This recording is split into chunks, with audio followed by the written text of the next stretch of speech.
Real-Time 1960s presents Evening Report, a complete roundup of today's news with Joe Rubenstein.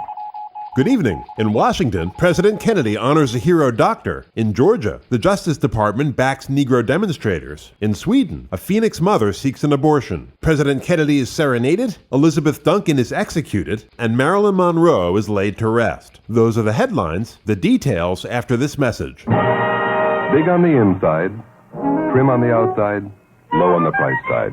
All this, and an optional V8 too. The new Ford Fairlane for $62. And believe it or not, the new V8 it's got saves too. Saves on gas, saves on oil. And what zoom! There's no other car like it. Fairlane, new from Ford. The Department of Justice intervened today on behalf of the Albany movement, a group of Negro demonstrators protesting racial discrimination in Albany, Georgia. Jerome Heilbrun of the Civil Rights Division filed a brief at a hearing in Albany concerning the city's injunction barring Negro demonstrations. In effect, the department's brief says that for Albany to enforce segregation and then to criminalize peaceful protest violates the U.S. Constitution. The Albany movement achieved prominence last December when Dr. Martin Luther King was swept up in a mass arrest there of peaceful demonstrators. Dr. King was arrested again 12 days ago during a prayer demonstration in front of Albany City Hall. It was Dr. King's third incarceration in Albany since last December. President Kennedy, at his press conference last week, criticized Albany city officials for refusing to negotiate with Negro leaders. Let me say that I find it wholly inexplicable why the City Council of Albany will not sit down with the citizens of Albany, who may be Negroes, and attempt to secure to them in a peaceful way their rights. The United States government is involved in sitting down at Geneva with the Soviet Union. I can't understand why the government of Albany, City Council of Albany, cannot do the same for American citizens. We are going to attempt to try to provide a satisfactory solution and protection for the constitutional rights of the people of Albany, and will continue to do so. And the situation today is completely unsatisfactory from that point of view. Dr. King, who has recently criticized what he calls the president's lack of moral leadership on civil rights, said today he was quote-unquote very definitely encouraged by the Justice Department's move. Albany Mayor Asa Kelly, on the other hand, expressed outrage today at the federal intervention, calling it evidence of a quote-unquote revolutionary policy. This is an affront to those of us in the South who are prepared to stand fast for law and order. This revolutionary policy of the Justice Department may write off civilized effort at racial solutions in courts of law in countless Southern communities. In Albany, Federal District Judge Robert Elliott took Mr. Heilbrun's brief under advisement after 8 days of testimony on the injunction barring demonstrations. Judge Elliott did not disclose when he would make his ruling. Yesterday, Dr. Frances Kelsey, the FDA doctor who had refused to approve the sale of the drug thalidomide in this country, described herself as quote-unquote impressed and overwhelmed as President Kennedy presented her with the Award for Distinguished Service. Thalidomide is a tranquilizer that has caused thousands of birth defects in Europe. At the White House yesterday, Dr. Kelsey was introduced to President Kennedy by NASA Administrator James Webb. Her exceptional judgment in evaluating a new drug for safety for human use has prevented a major tragedy of birth deformities in the United States. She made an outstanding contribution to the protection of the health of the American people. Well, I know that we're all most indebted to Dr. Kelsey. The relationship, the hopes that all of us have for our children, I think indicates how, I'm sure to Dr. Kelsey, how important her work is, and those who labor with her to protect our families. So, Doctor, I know that you know how much the country appreciates what you've done. Meanwhile, a story making national headlines for the past 2 weeks is a proposed abortion for Sherry Chesson, host of the Arizona edition of Romper Room, a television program for children. Mrs. Chesson fears her unborn baby may be deformed because she took thalidomide, which her husband had obtained in Europe. Last week, Mrs. Chesson, the mother of 4 children, said, quote, "I took the pills during the first 8 weeks of my pregnancy to control nausea. I should have known better," unquote. She said she had learned of the drug's effect on unborn children from a newspaper newspaper article just a few weeks ago. On July 30th, Mrs. Chesson's request for an abortion in Arizona was rejected. Arizona law permits an abortion only if the expectant mother's life is in danger. On Saturday, Mrs. Chesson and her husband traveled to Los Angeles to board a plane for Sweden, where they hope to gain approval for the termination of her pregnancy. Before boarding the plane, Mrs. Chesson gave a news conference. I don't want to sue anybody. I don't want any money from anybody. I don't feel bitter towards people who oppose us religiously. I only hope that they can feel that we're doing what's best in our case. And I'd like to emphasize this, that we have our 4 children to consider. I think we're doing what's best for them. I want our 4 children to have a healthy, emotionally stable mother, rather than have 5 children with a mother that's a emotional wreck. From the standpoint of our family, our children, my wife's health, from the standpoint of this unborn child, I'm not saying it's right for another family in the same situation.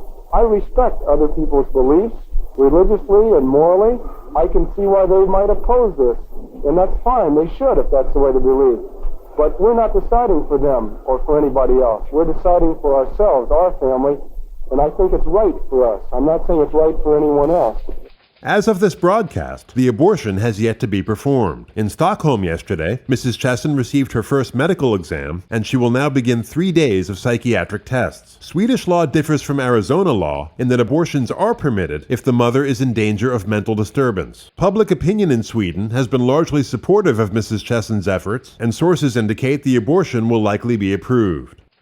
In Hollywood today, a funeral service was held for Marilyn Monroe at the Westwood Village Memorial Chapel. The 36-year-old actress was found dead Sunday morning in the bedroom of her Brentwood, Los Angeles home. Beside her bed was an empty bottle that had contained 50 Nembutal capsules. The prescription for the barbiturate drug was issued 3 days earlier, and the pills were to be taken 1 per night for sleeping. After an autopsy Sunday afternoon, Los Angeles coroner Theodore Curfey stated that Miss Monroe's was, quote, not a natural death, unquote. It was later revealed that she had attempted suicide at least twice before, but had been rescued. Chief toxicologist R.J. Abernathy found about twice the amount of barbiturate in the actress's blood, considered a lethal dosage. Miss Monroe left no suicide note. However, Dr. Robert Littman, a psychiatrist serving on a so-called suicide team that will investigate her final days, said less than 40% of those who take their own lives leave notes. Joe DiMaggio, the former baseball star and the second of Miss Monroe's 3 husbands, was the primary organizer of today's funeral. Only a few persons were admitted to the chapel, and members of the entertainment industry, many of whom had expressed a wish to attend, were excluded on Mr. DiMaggio's orders. When questioned through an intermediary by Hollywood executives about this policy, Mr. DiMaggio reportedly said, quote, tell them if it wasn't for them, she'd still be here, unquote.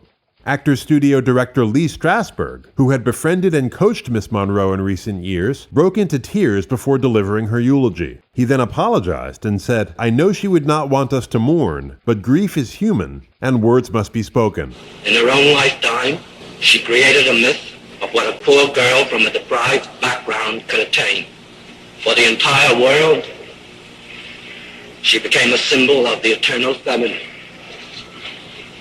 But I have no words to describe the myth and the legend, nor would she want us to do so. I did not know this Marilyn Monroe, nor did she. We gathered here today knew only Marilyn, a warm human being, impulsive and shy and lonely, sensitive and in fear of rejection, yet ever avid for life and reaching out for fulfillment. In our memories of her, she remains alive, not only a shadow on the screen or a glamorous personality. For us, Marilyn was a devoted and loyal friend, a colleague constantly reaching for perfection. We shared her pain and difficulties and some of her joys. She was a member of our family. Now it is all at an end. I hope that her death will stir sympathy and understanding for a sensitive artist and woman who brought joy and pleasure to the world.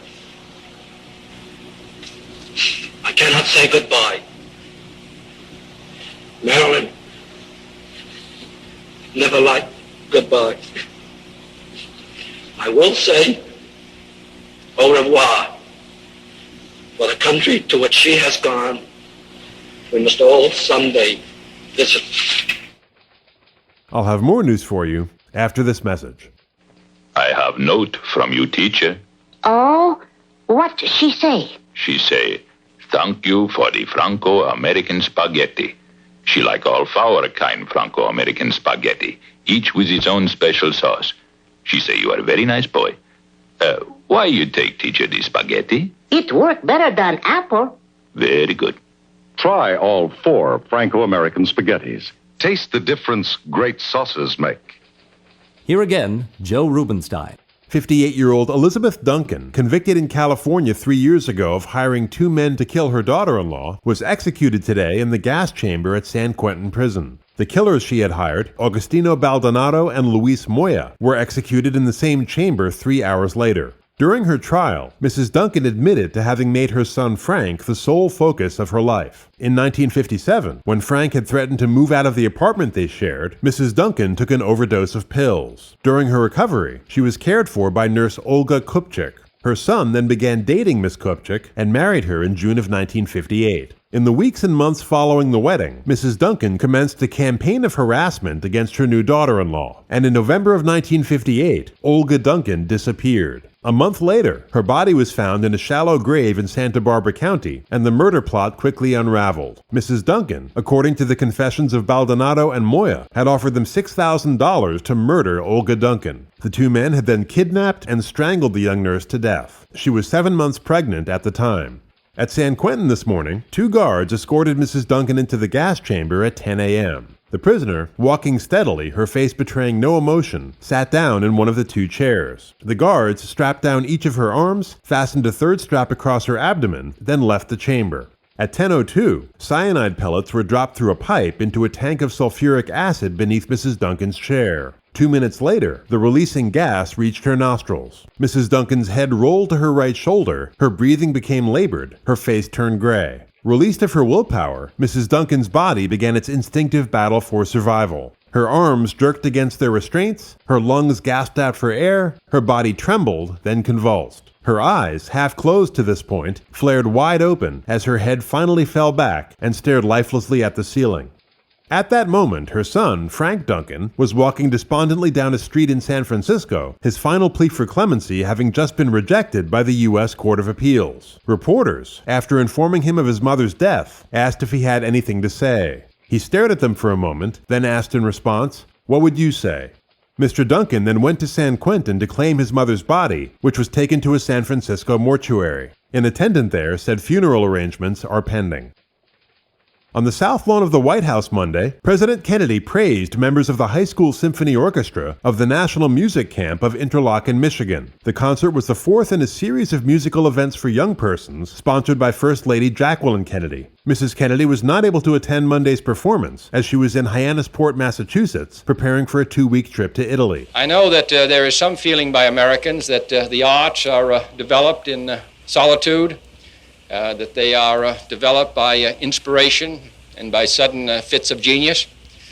But the fact of the matter is that success comes in music or in the arts like success comes in every other form of human endeavor, by hard work, by discipline, over a long period of time. So that I hope when you see them that you realize that they are not playing merely because they happen to have a natural talent, but they are playing because their natural talent was developed by their own sense of discipline.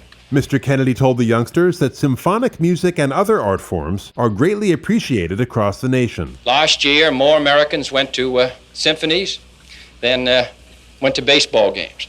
This may be viewed as an alarming statistic, but I think that both baseball and the country will endure, and the country will be better off, perhaps for it.